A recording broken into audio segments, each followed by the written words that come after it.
जय श्री हरि विष्णु। वंदे श्री कृष्ण देवम मुरनरक भिदम वेद वेदांत वेद्यम लोके भक्ति प्रसिद्धम यदुकुल जलधौ प्रादुरासीद पारे यस्य आसीद रूपमेवं त्रिभुवन तरणे भक्तिवच्च स्वतंत्रम शास्त्र रूपम च लोके प्रकटयति मुदायः सनोभूति हेतु।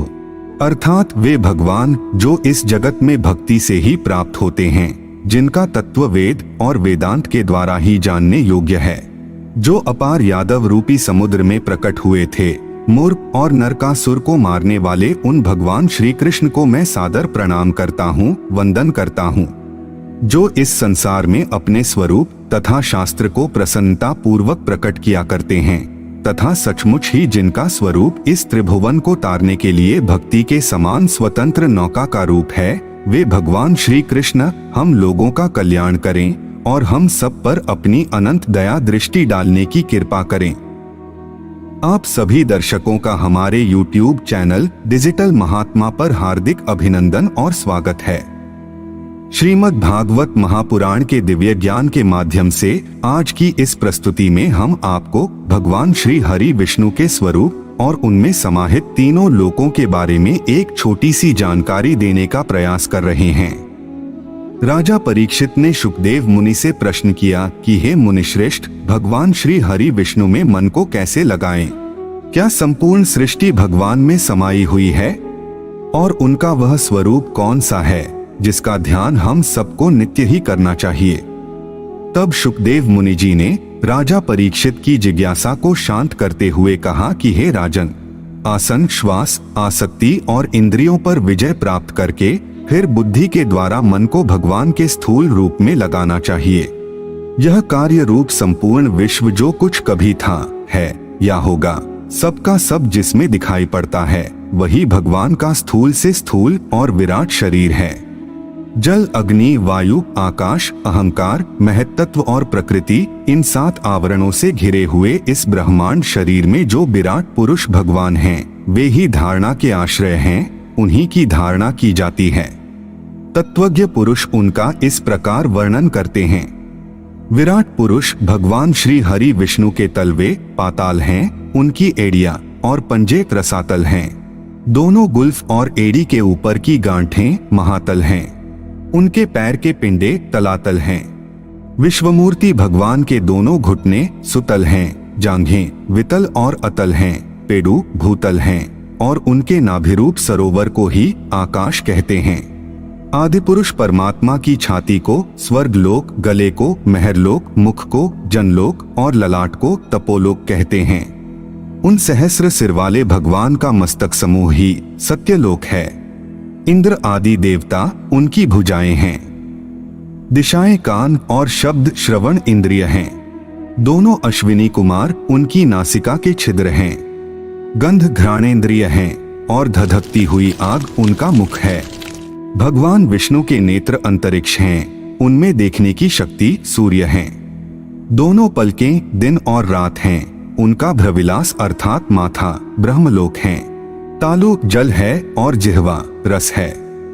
वेदों को भगवान का ब्रह्मरंध्र कहते हैं और यम को दाढ़ें कहते हैं। सब प्रकार के स्नेह दांत हैं और उनकी जगत मोहिनी माया को ही उनकी मुस्कान कहते हैं। यह सृष्टि उसी माया का कटाक्ष विक्षेप है। लज्जा ऊपर का होंठ और लोभ नीचे का होंठ है। धर्म स्तन और अधर्म पीठ है। प्रजापति उनके मूत्रेंद्रिय हैं। मित्रा वरुण अंडकोश हैं। समुद्र कोख है और बड़े बड़े पर्वत उनकी हड्डियां हैं। वृक्ष रोम हैं, परम प्रबल वायु श्वास है।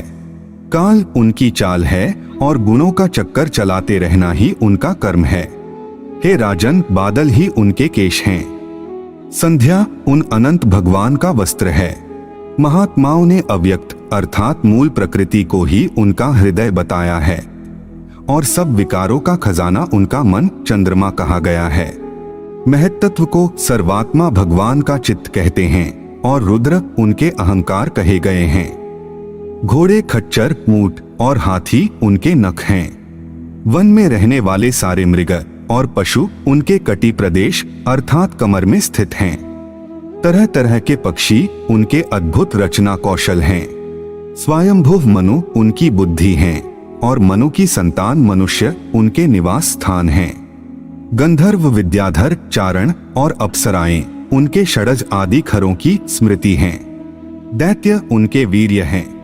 ब्राह्मण मुख हैं, क्षत्रिय भुजाएं हैं, वैश्य जंघाएं हैं और शूद्र उन विराट पुरुष के चरण हैं। विविध देवताओं के नाम से जो बड़े बड़े द्रव्यमय यज्ञ किए जाते हैं वे उनके कर्म हैं। हे राजन, विराट भगवान का यही स्वरूप है जो मैंने तुम्हें सुना दिया है।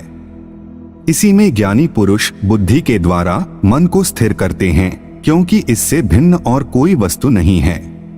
जैसे स्वप्न देखने वाला स्वप्न अवस्था में अपने आप को ही विविध पदार्थों के रूप में देखता है, वैसे ही सबकी बुद्धि वृत्तियों के द्वारा सब कुछ अनुभव करने वाला सर्व अंतर्यामी परमात्मा भी एक ही है। उन सत्य स्वरूप आनंद निधि भगवान का ही भजन करना चाहिए, क्योंकि यह आसक्ति जीव के अधः पतन का कारण है। पशु पक्षियों तथा अन्य जंतुओं की बात अलग है, परंतु मनुष्यों में भला ऐसा कौन होगा जो लोगों को इस संसार रूपी वैतरणी नदी में गिरकर अपने कर्मजन्य दुखों को भोगते हुए देखकर भी भगवान का मंगलमय चिंतन नहीं करेगा और इन असत विषय भोगों में ही अपने चित्त को भटकने देगा। कोई कोई साधक अपने शरीर के भीतर हृदय रूपी आकाश में विराजमान भगवान के ऐसे मनमोहक स्वरूप को देखने का प्रयास करते हैं। वे ऐसा ध्यान करते हैं कि भगवान की चारों भुजाओं में शंख, चक्र, गदा और पद्म हैं। उनके मुख पर प्रसन्नता झलक रही है। उनके नेत्र कमल के समान विशाल और कोमल हैं। वे कदम के पुष्प की केसर के समान पीला वस्त्र धारण किए हुए हैं। उनकी भुजाओं में श्रेष्ठ रत्नों से जड़े हुए सोने के बाजूबंद शोभायमान हैं। सिर पर बड़ा ही सुंदर मुकुट और कानों में कुंडल झिलमिला रहे हैं, जिनमें जड़े हुए बहुमूल्य रत्न जगमगा रहे हैं। उनके चरण कमल योगेश्वरों के खिले हुए हृदय कमल की कर्णिका पर विराजित हैं। उनके हृदय का श्रीवत्स का चिन्ह एक सुनहरी रेखा है। गले में कौस्तुभमणि लटक रही है। उनका वक्ष स्थल कभी न कुम्हलाने वाली वनमाला से घिरा हुआ है। वे कमर में करधनी, अंगुलियों में बहुमूल्य अंगूठी, चरणों में नूपुर और हाथों में कंगन आदि आभूषण धारण किए हुए हैं। उनके बालों की लटें बहुत चिकनी, निर्मल, घुंघराली और नीली हैं। उनका कमल मुख मंद मंद मुस्कान से खिल रहा है। लीलापूर्ण उन्मुक्त हास्य और चितवन से शोभायमान भौहों के द्वारा वे भक्तजनों पर अनंत अनुग्रह की वर्षा कर रहे हैं। जब तक मन इस धारणा के द्वारा स्थिर न हो जाए, तब तक बार बार इन चिंतन स्वरूप भगवान को देखते रहने की चेष्टा करनी चाहिए। भगवान के चरण कमलों से लेकर उनके मुस्कान युक्त कमलमुख सहित समस्त अंगों की एक एक करके बुद्धि के द्वारा धारणा अर्थात ध्यान करना चाहिए। जैसे जैसे मन में प्रकाश जागृत होता जाएगा, वैसे वैसे चित्त स्थिर होता जाएगा। जब एक अंग का ध्यान ठीक ठीक होने लगे, तब उसे छोड़कर दूसरे अंग का ध्यान करना चाहिए। ये विश्वेश्वर भगवान दृश्य नहीं, दृष्टा हैं। सगुण निर्गुण सब कुछ इन्हीं का स्वरूप है। जब तक इनमें अनन्य प्रेममय भक्ति योग न हो जाए, तब तक साधक को नित्य नैमित्तिक कर्मों के बाद एकाग्रता से भगवान के इसी वर्णित स्थूल रूप का ही चिंतन करना चाहिए। तो यह थी भगवान श्री हरि विष्णु के स्वरूप और उनमें समाहित तीनों लोकों के बारे में एक छोटी सी जानकारी। हम आशा करते हैं कि आपको यह जानकारी अच्छी लगी होगी। अगर अच्छी लगी हो तो वीडियो को लाइक करें और हमारे चैनल को सब्सक्राइब करने का कष्ट करें। अगर आपने हमारा चैनल पहले से ही सब्सक्राइब कर रखा है तो इसके लिए हम हृदय की अनंत गहराइयों से आपका कोटि कोटि धन्यवाद करते हैं। अपनी अगली प्रस्तुति में हम आपको एक नई जानकारी देने का प्रयास करेंगे। एक बार फिर से आपका बहुत बहुत धन्यवाद। जय हिंद, जय भारत।